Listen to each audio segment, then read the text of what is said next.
Hi everyone, my name's Paula Taylor and this is Tackle the Feelings Before the Behavior. And today I wanted to talk about burnout, specifically my burnout.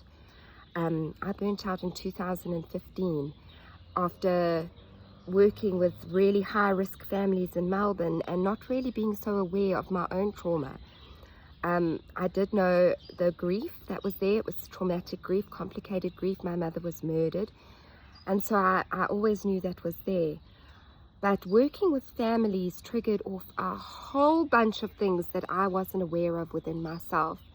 And then the creme de la creme was when one of my little clients lost their mother. And I went through this journey. It was just him and his mother, just the same way it was me and my mother. And this kid was left on his own and was going to be, she was sick and we knew it was coming.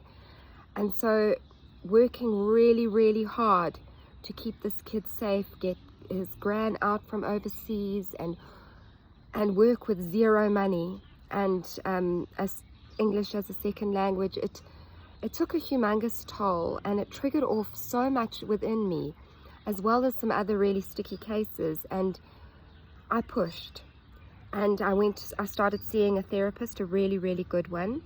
In Melbourne. He was my lecturer as well when I was studying, so I really, really trusted his methods and who he was. And he said to me, "You need to leave now."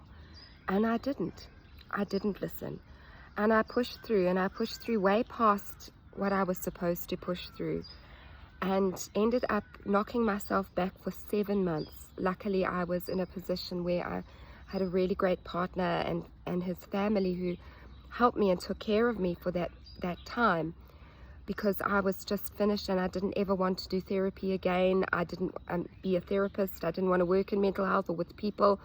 I didn't want to do anything that taxed me or pushed me in any direction, and all I could do was focus on my healing, which in itself was a real gift.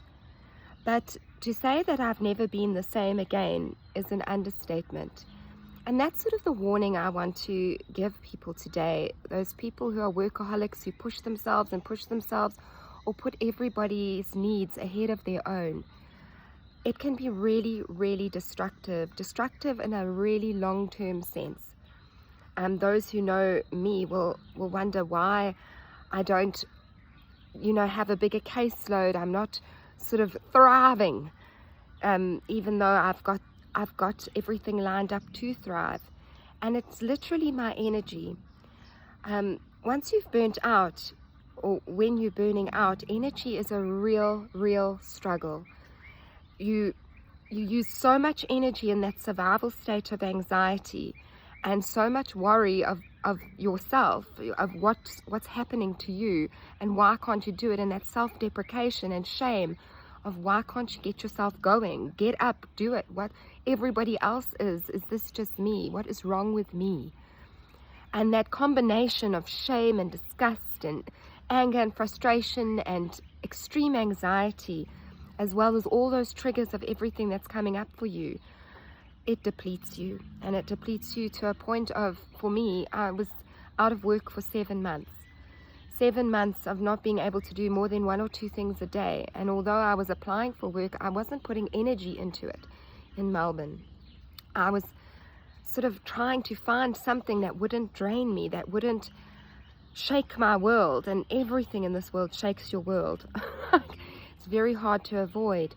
And so it becomes almost like a depression.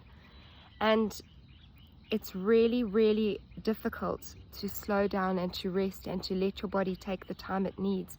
If you don't have someone supporting you, it's impossible to do that. We see that in my country, South Africa, so often that people actually need a long time off in therapeutic support before they can sort of get back to base, but they don't. They push through, and that's why we see such high crime rates. That's why we see such domestic violence and gender-based violence. That's why we see people who are miserable, who are on edge all the time. It's because we don't get time to recharge. So the message today really is prevention is better than cure. Anxiety is a warning symptom. Don't push through when you are burning out, when you are emotionally saturated. Give yourself that time to be depressed, to be anxious, to rest. cut things back as much as you can and prioritize your healing so you can get yourself out of survival, because once you get into burnout, it can be years and years, and you can burn out again at the drop of a hat. So I just wanted to caution today and to send love to anyone who is feeling saturated. So many people are right now. I wish you all the best. Take care. Bye.